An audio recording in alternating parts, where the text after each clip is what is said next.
who we are in this paradigm, in this cultural paradigm in which we live right now, does not necessarily define who we can be in a post-disaster situation. Certain types of environmental stimulation are going to awaken certain traits which otherwise might lay dormant.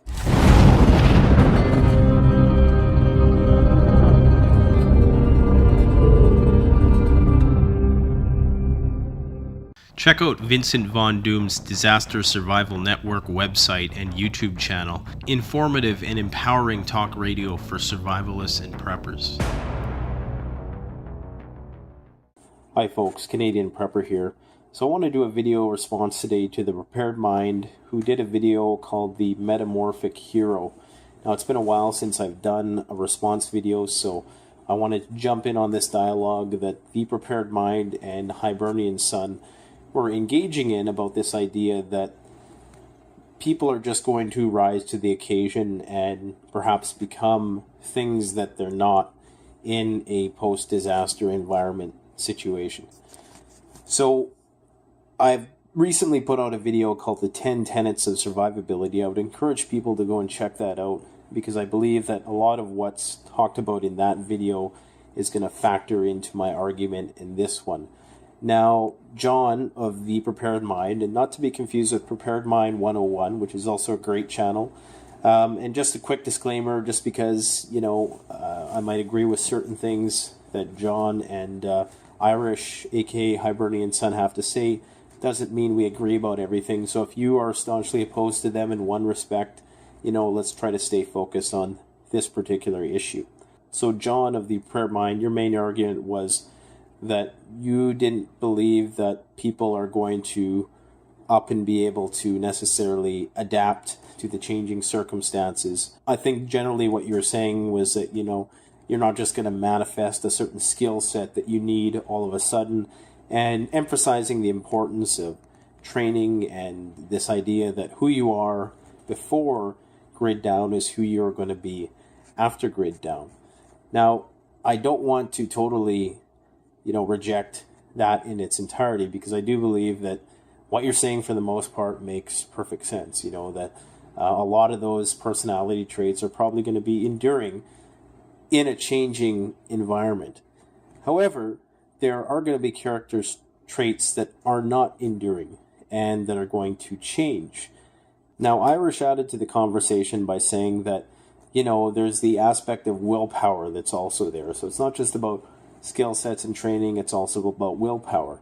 Now, I actually have 10 tenets of survivability, so that's why I would encourage people to go and check out that video that I did, which encompasses willpower, which I termed tenacity, and of course training, which is the skills. But there's also 8 more things, and I'm not going to go over all those again. Just go check out that video and you'll be able to get a more comprehensive understanding of what I'm talking about here today. But basically what I would bring to the argument, and Irish mentioned something else about the idea that we've never been tested before. And, and that a lot of people perhaps don't know who they are yet because the system hasn't provided the right conditions for them to recognize who they are. And I would sort of just take that one step further, or perhaps not necessarily further, but more specified in saying that certain types of environmental stimulation are going to awaken certain traits which otherwise might lay dormant. So these different personality traits are going to be activated by different conditions. There's actually a word for this in biology called epigenetics, and it's basically when certain phenotypic expressions, genes, are turned on when certain environmental triggers are present. So take, for instance, a person who has schizophrenia in their family.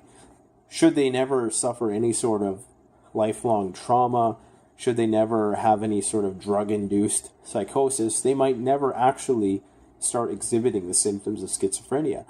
But one major traumatic life event could actually trigger that release, and then of course they're stuck with that condition for the rest of their lives, usually. So what I'm trying to say is that who we are in this paradigm, in this cultural paradigm in which we live right now, does not necessarily define who we can be in a post-disaster situation. Now, there's a whole bunch of things to take into account here. Generally speaking, I agree with John of the Prepared Mind that yes, if you are a coward when the grid is up, chances are you're going to be a coward when the grid is down. If you are a person who has no self-discipline when the grid is up, chances are you're not going to have any temperance or self-discipline when the grid is down. Definitely, I can agree to that. But we also have to understand that culture does skew our behavior. So in the absence of certain culture, especially the one that we've created right now in the Western world, many of us are going to change, because we're no longer going to have to carry the neurotic baggage that comes with the indecisiveness of all of these mores and social norms and laws that have been placed on us. So society in many ways forces an individual to do certain things they might not necessarily agree with. And in the absence of that society, of course, different environmental conditions are going to trigger and elicit different responses. So the idea that people can only be the way they are in one way is a very nature-dominant perspective. I'm sure a lot of people are familiar with the nature versus nurture debate. Basically, nature is genetics, and nurture is the idea that, no, you're shaped by your environment. I've also speculated before that the social order as it stands right now, like even the socio-economic order to some extent, is not just shaped by a person's tenacity and willpower and alpha traits, if you will, that it's actually in a large part shaped by complacency. Because let's face it, you have to kind of kiss a lot of ass to get to high positions in this world. I've been through the academic world, just like I think Irish has, and even John the Prepared Mind is a very intelligent person. I don't doubt that he has a degree or something to that effect. But I'm sure they can relate to this idea that, idealism is actually frowned upon in academia. They want you to provide straightforward, short and succinct, parsimonious responses to the questions that they give you. They don't want grandiose ideas. So in many ways, we are rewarded for complacency. You're rewarded for keeping your mouth shut, for going with the flow, even if that flow is fast approaching a cliff over which the waterfall flows. So I guess what I'm trying to say is that, many integrate into the roles that they're in society right now for lack of better option. You have a lot of the people who perhaps, in the absence of all these rules and laws that we have now, and all the fake, superficial nonsense which typifies most white-collar work, in the absence of rule of law, a lot of that isn't going to be relevant. And a lot of those people in high-ranking positions now will be demoted in the social hierarchy. Now, I've actually proposed in the past that there could be a drastic shift in the social order post-collapse, simply because of the fact that a lot of people, not all, because yes, you do have to have a lot of tenacity in order to be successful, don't get me wrong, but there is also that middle ground where a lot of the middle class kind of lay, where they're not really, the entrepreneurial class that might have some of those characteristics, those really truly alpha characteristics. You have a lot of people in beta positions, or people who otherwise exhibit beta traits, who are in positions of authority. And of course, in a without rule of law situation, without those institutions in place securing their position, they're not going to be able to maintain that position, obviously. So, that's when the tables are going to turn, so to speak. So I think that those who are hardened to adversity right now may rise to the top. And there was a quote which was said by one of the members of the new show Fear the Walking Dead. If you haven't watched it, check it out. But he was the guy who plays the role of the drug addict.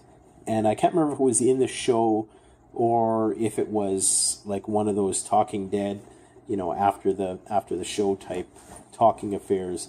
But he said something to the fact that his character, the reason why he did so well in this new chaotic world, is because the world had finally caught up to him to his life, which was already chaos.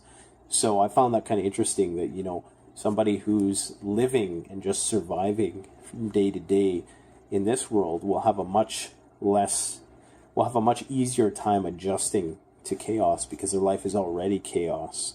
So the learning curve is going to be a lot less of an incline.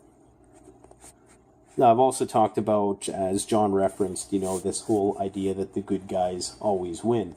And I agree. I think that individualist lone wolf complex, the Hollywood lone wolf complex, as I've called it before, is, something that's fueling this nomadically bound prepper who has this idea that they're going to be like the bug-out vigilante type one-man warrior. I think that's fueled by a lot of movies, and we've been indoctrinated with a lot of Hollywood themes, which would put that in our unconscious that yes, it's possible to be the one man versus the world type thing. And I've talked about this before at length, and I also think that is fueling some of the false sense of confidence that people have in their ability to rise to the occasion in the apocalypse. So while I do agree that skill sets cannot be immediately mastered post-collapse, there are many other aspects that determine a person's survivability. So while I agree with John about the idea that yes, you're not just going to be able to build a fire in a shelter if you've never done it before, even if you've seen it on YouTube. You actually have to go out and practice those skills. But I do agree that the other traits, which I'll quickly mention, which involve training, thinking, the territory you're in, the tools you're using, the theology or the theory that you have behind you, the spiritual aspects, the temperament, the emotional stability that you bring to the table, the people skills that you have, the trust, the teamwork, toughness, how tough and strong and courageous are you, your tenacity, and finally your tempo, which is your physical health. So there's a lot of factors aside just core skill sets that are going to go into determining whether a person is going to survive post-collapse. And I think it's going to be very interesting to see who the real leaders are when they come out of the woodwork. When, things get tough, it's interesting to see who the real leaders are. We've had situations, I work in a medical facility, and we've had situations where, the most cool-headed person of all of the health professionals was the janitor. While there was some, altercation going on, some crisis situation, where the coolest person amongst all of us was the janitor, So, I mean, this is what I'm talking about here, is that it's not just about your position and your social rank. A lot of these things have been overblown. Now, I'm not saying that certain personality traits aren't going to be magnified. They are. One of the first videos I ever did, I talked about this. I proposed simply that if you're an asshole pre-collapse, chances are you're going to be even a bigger asshole post-collapse. If you're a coward pre-collapse, chances are you're going to be even a bigger coward post-collapse. So certain traits are magnified, but that's not to say that other traits cannot be turned on. But I just wanted to contribute my thoughts to the matter.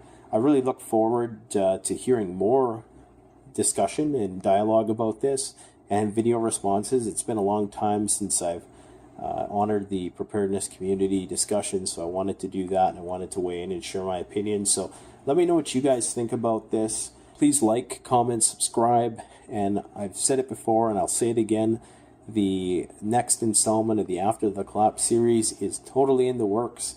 I've just been sort of backlogged with some other things in life and some other projects, but that one should be out before the end of October. So stay tuned for that. After the Collapse, Things Fall Apart, coming soon. Thanks for watching Canadian Prepper Out. Check out the Canadian Preppers Network blog, an excellent resource for survivalists and preppers.